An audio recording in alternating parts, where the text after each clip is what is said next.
Welcome back, everybody. Today, we're starting a brand new train of thought, moving from thinking about writing functions as series and testing series and all of that. Today, we're going to kind of switch gears and think about integration again. Specifically, Chapter 7 is about developing our toolbox of integration techniques. And so if you think about kind of our toolbox so far, here it is, right? So if we look inside our integration toolbox, what we'd find is we could, if we have a function, we want to integrate it. We could algebraically mess with the function in order to get it into a form that we can differentiate. Our little bit more technological technique is U-sub, right? And that reverses and undoes the chain rule.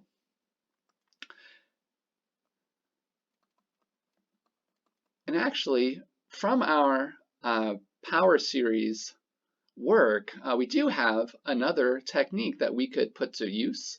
We could take our function and write it as a power series. Right? Once we have our function written as an infinite polynomial, well, we know how to integrate infinite polynomials. And so these are really the tools we have on hand, and we're going to start adding tools to our toolbox. And the first one is integration by parts, whose job is to undo the product rule. And so here's the formula. The idea is that we are trying to integrate something where there's a product of two things. One we're going to call u, one we're going to call v prime. And what integration by parts says is that integral we can swap out and equals this stuff over on the right. uv minus the integral of u prime v. And at first glance, this right-hand side might look even worse than the left-hand side. And so what is the idea? Why is this potentially a useful formula?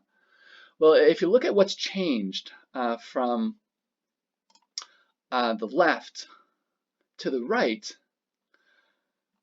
over on the left, we have u in our integral, and over on the right, we have u prime. So u has switched out with its derivative. And similarly, v prime over on the right is now just v. And so v prime has been swapped out for an antiderivative. And really, it could be any antiderivative of v. You don't need a plus c or anything like that. And the hope is that through this swapping, u for u prime, v prime for v, that this new integral that we're looking at on the right is somehow easier to compute, that we can actually work it out. And so what we're going to do today is look at a few different examples of how this can play out.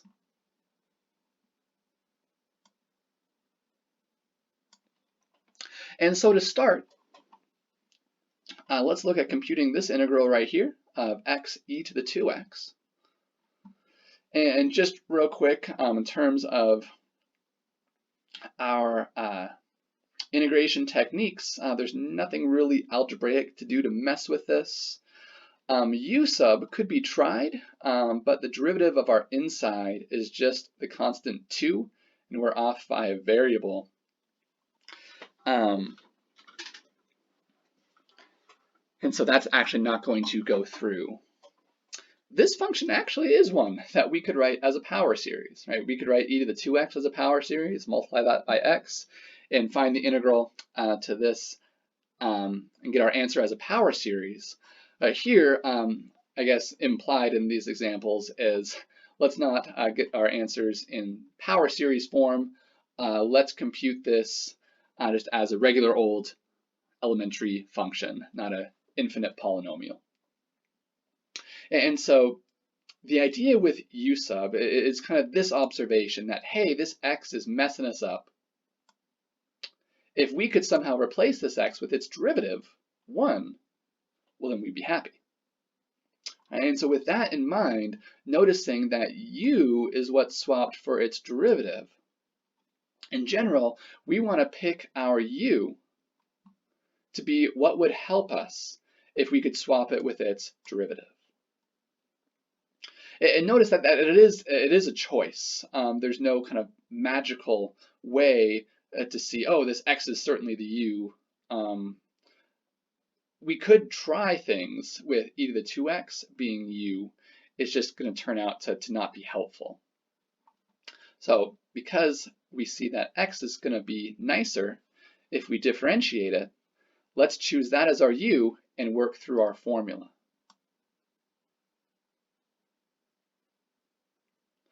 Notice our formula, we need to know u and v prime, and also u prime and v. And so I like to set up a grid that looks like this.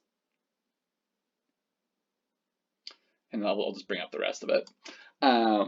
So here we started with u, and we could use that to compute the derivative. U prime is 1. Also, once we knew u, then the other stuff, right, that's our v prime. And so to get v, we just need to anti-differentiate, to find an antiderivative. And so here, right, since we have e to the 2x, right, if it was just e to the x, then the antiderivative would be e to the x. But since we have a 2x, we do have kind of essentially it would be a u sub to work through, but we can kind of do this by hand. Just thinking about how exponentials work, we'll definitely need an e to the 2x in our antiderivative. But if it was just e to the 2x, when we took the derivative, we'd get e to the 2x times 2. And we don't want that 2, and so we'll scale it away with 1/2. So that when we take the derivative, the 2 and the 1/2 cancel out, and we do get left with what we want. So we can kind of construct this by hand, or with a u sub off to the side.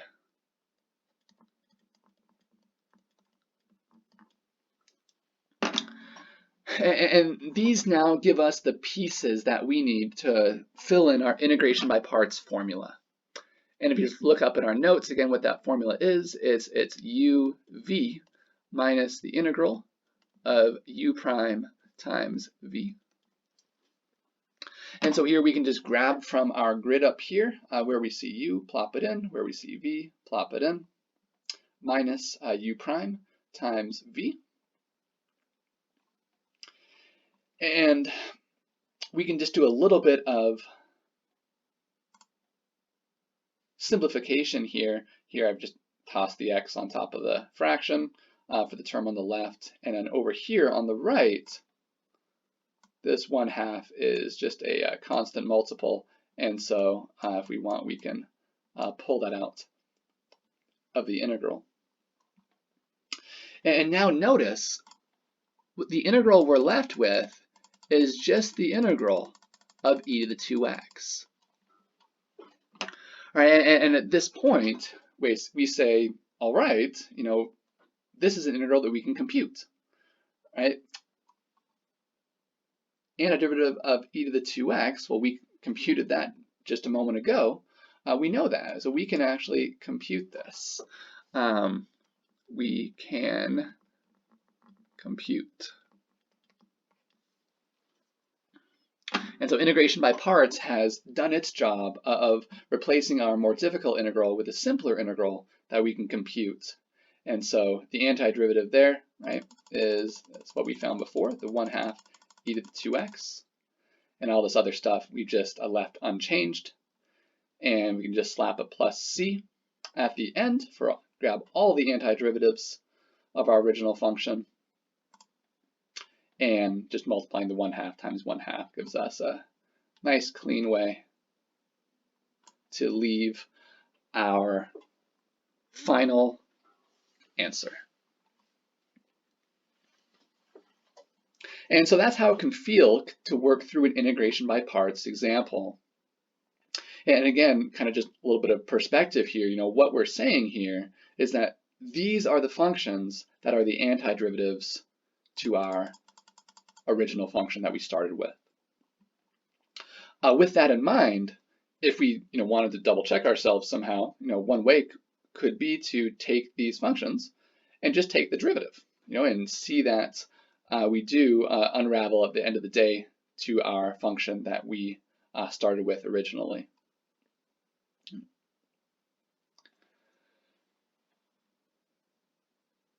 But if we kind of also just trust our work and go through and see that we followed these steps correctly, we know that integration by parts and our antiderivative formula here have given us the correct antiderivatives. All right, well, let's look at another example. This next example shows that sometimes just one use of integration by parts isn't quite enough. Sometimes we need to use integration by parts more than once. It might take a couple or a number of steps to kind of break our integral down into a simple enough form that we can just compute. And so this next example, notice, instead of the exponential, we have this cosine. But what I want to draw your attention to is where we had an x before, we had an x squared. And so we take the derivative of x squared, we'll get 2x, which is not quite as simple as we would like, but we can continue on from there. Essentially, what I like to give you a chance to do is, if you haven't, pause the video and see if you can work out this integral using integration by parts. Choose the x squared as your u to start.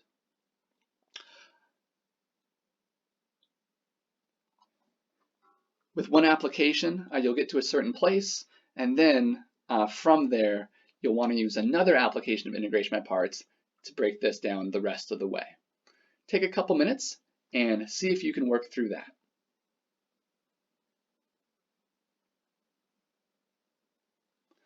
All right, well, let's talk through that together. By the way, again, kind of the thought process of, which one of these two factors, the x squared or the cosine of x, should we choose as our u? Well, if we chose cosine of x as our u, its derivative is negative sine of x.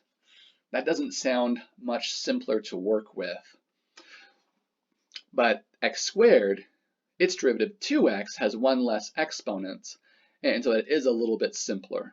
And so that suggests choosing u as our x squared, and thus our v prime is cosine x. And so here's what we know to start.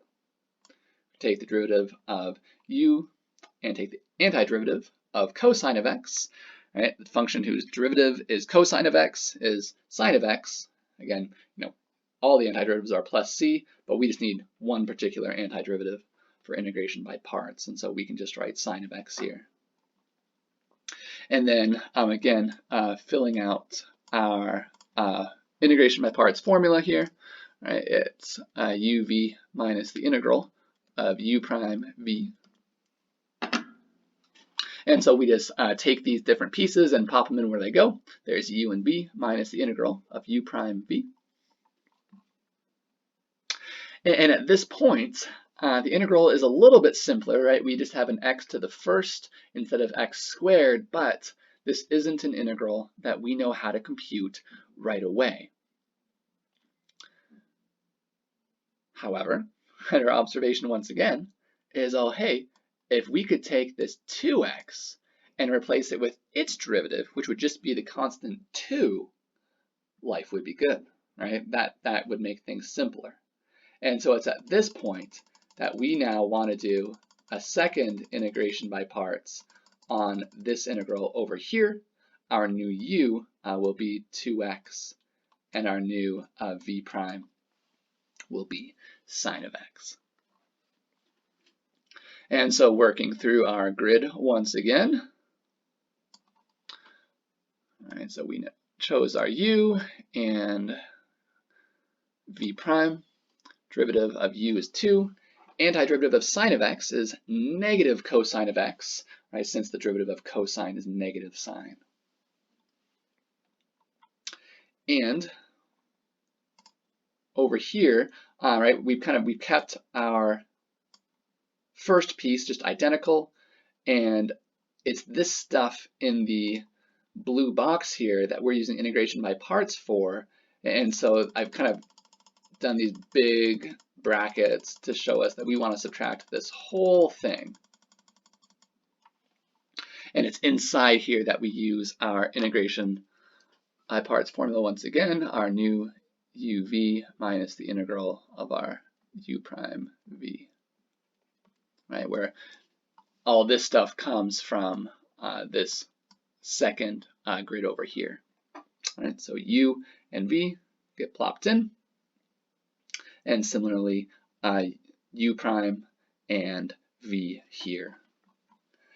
And we got to be a little bit careful now that you'll notice there's a lot of signs floating around, and so let's just carefully, I'll just bring up the rest of it, think through this. Well, this big negative is going to distribute to the two terms inside the big brackets.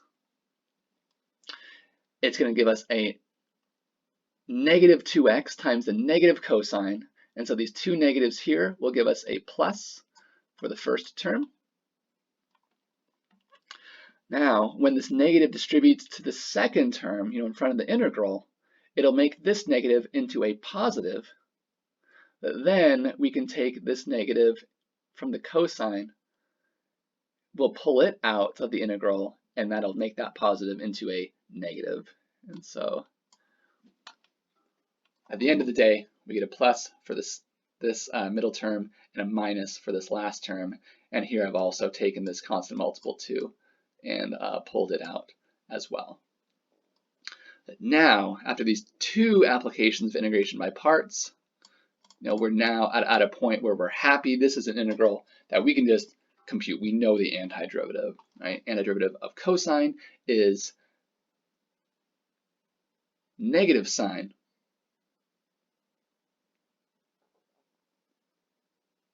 and I see I have a typo here. Since this is negative sine, the negative from the sine will make this negative into a positive. There we go. And right there. Those beauties are the antiderivatives to our original function, x squared cosine x.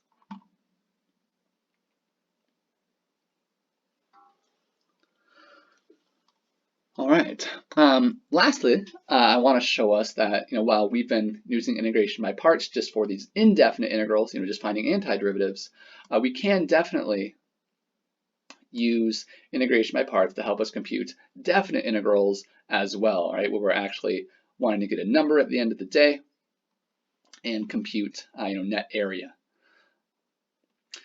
What I would encourage you to do though is to think of a definite integral like this in two steps. First, just find the antiderivatives with integration by parts. And then once we have those antiderivatives, something like this, then use that to help us evaluate this integral just by taking our antiderivatives, plugging in our b, subtracting what we get when we plug in our a. And so our last example is walking through something like that, this two-step process.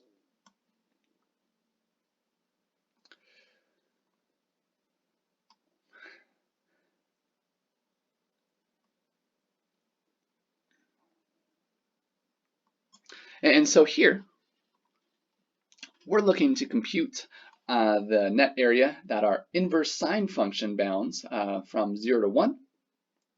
And if we follow our two-step process, let's first just forget about the limits and just compute antiderivatives. Now, this might seem like a funny example to have in this integration by parts section because we're with these other examples, we've had two things multiplied, where here we just see sine inverse of x. Well, we can do a little magic trick here to create a product here where we didn't see one before in 3, 2, 1. There we go. We can just add a 1 times, and this now is a product. And with that kind of sneaky perspective,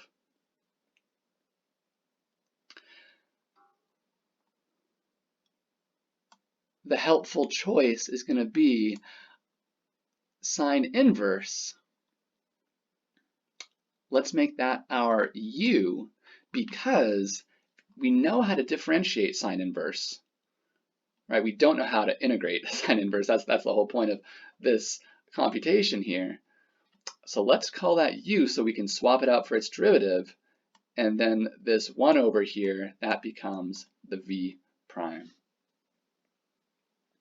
And so what I'd encourage you to do at this point is pause the video and take a couple minutes, work through what integration by parts gives us in this situation, and see if you can work out the integral that we're left with afterwards.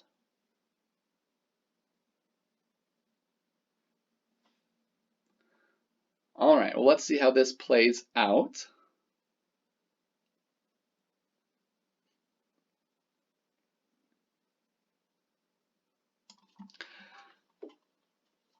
So here's our u, and here's our v prime, right? Just looking back at our inverse trig section formulas, derivative of sine inverse is 1 over root 1 minus x squared, and an antiderivative for 1 is x.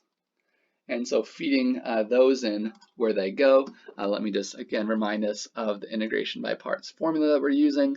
We have uv minus integral of u prime v.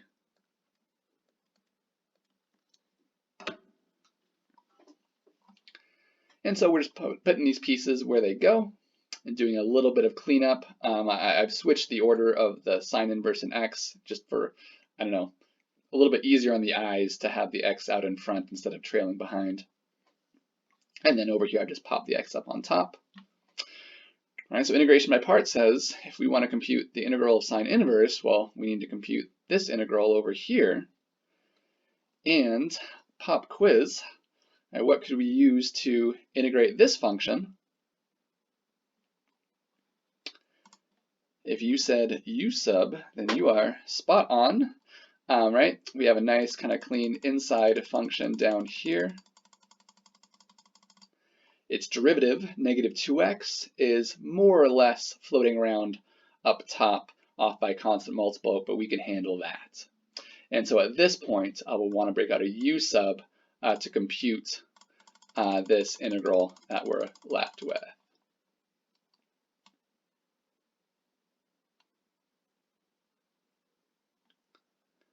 So here's the rest of that work. If we let our u be 1 minus x squared, our du is negative 2x dx. And since over here we see the x times dx, well, we can leave that over on this side. Just divide the 2 over the negative 2, it becomes negative 1/2. And so kind of substituting this in, translating in terms of u, the x dx becomes negative 1/2 du. And here, this negative 1/2 du, I've taken and slid outside of the integral. There's the 1/2. And the negative made this negative into a positive. Right, then what we're left with is 1 over root u du. And this is something that we can integrate, right? 1 over root u is a nice clean power of u, right? Root u is u to the 1/2. And so 1 over root u, we can write this as u to the negative 1/2. And so if we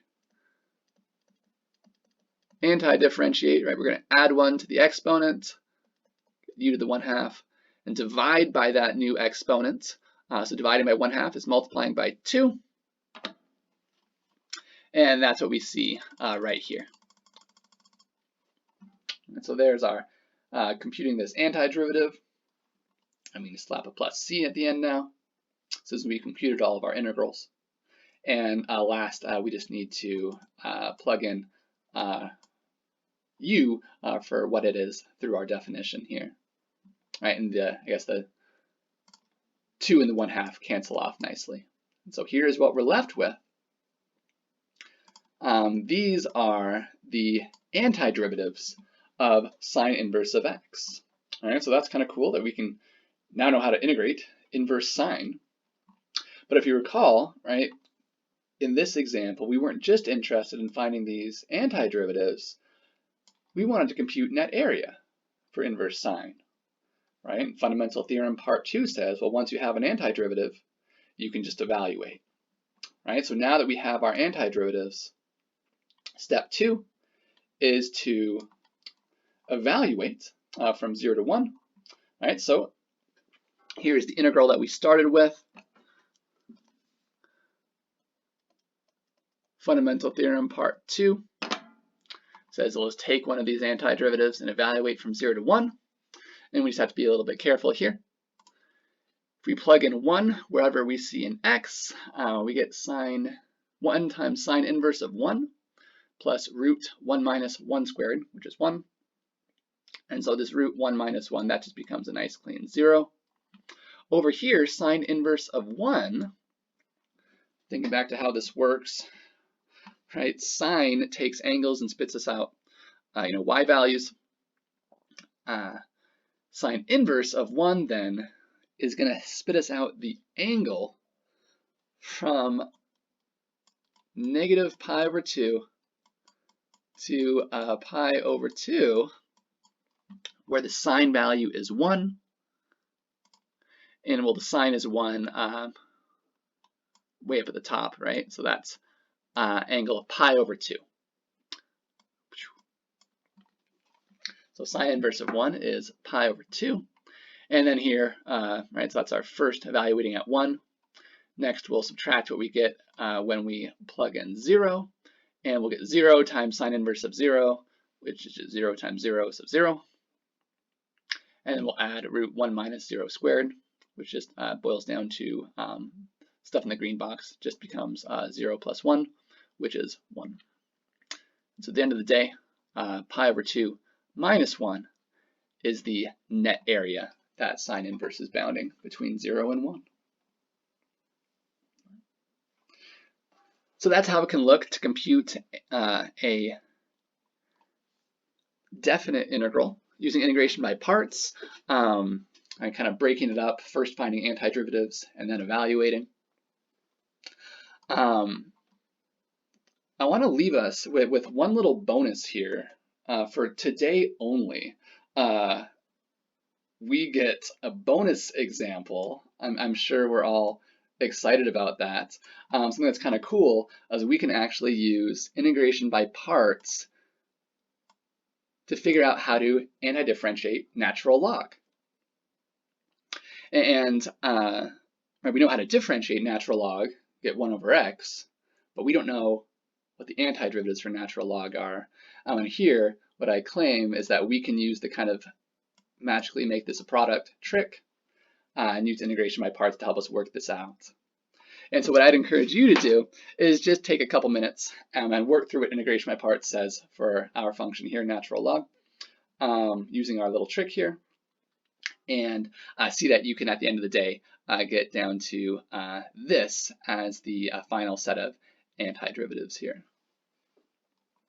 All right, good work today, everybody. If you have any questions, post those to Piazza, and I'll see you next time.